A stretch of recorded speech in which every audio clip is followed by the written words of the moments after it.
Aduh.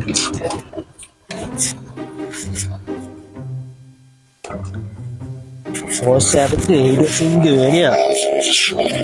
Nak buat dulu lah. Nampak macam lain kan.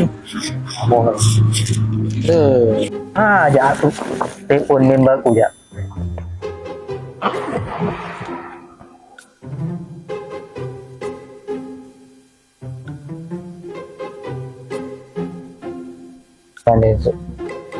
Nombor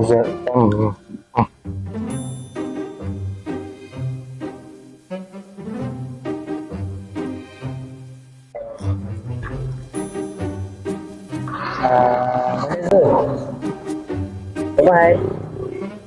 Oh, bus stop. Aku kat rumah Mahal ni. Bagi sini. Tak sikit. Dah sejam aku tunggu sini ni. Betul tak? Tak sikit. Sudah tak? Okay. Assalamualaikum.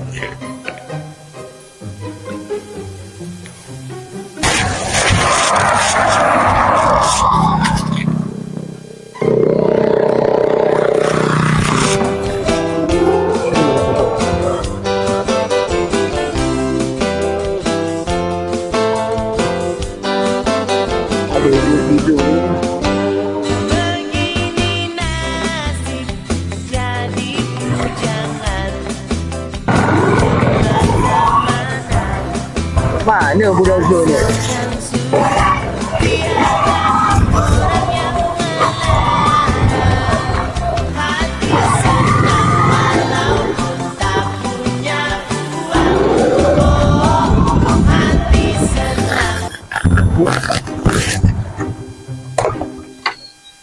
Bukan Zul ke?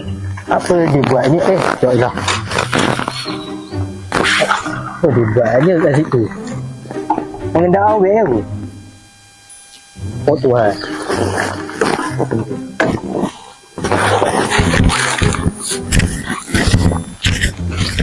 Assalamualaikum. Mana lambat sangat kamu? Dah stop ni. Tengok kamu duk melo sana ngelo ni apa? Aku kata tadi ada awet lawa. Mana orang lah? Bukan apa? Kan itu makcik. Bukan. Kan? Kadu. Mana? Berlawan betul. Dengan budi hitam ni. Kami Ni? apa? Tengok pula. Dah tengok.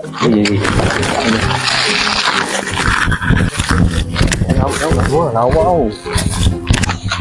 Ini kalau pilih hidup kali ni. Ada rendang.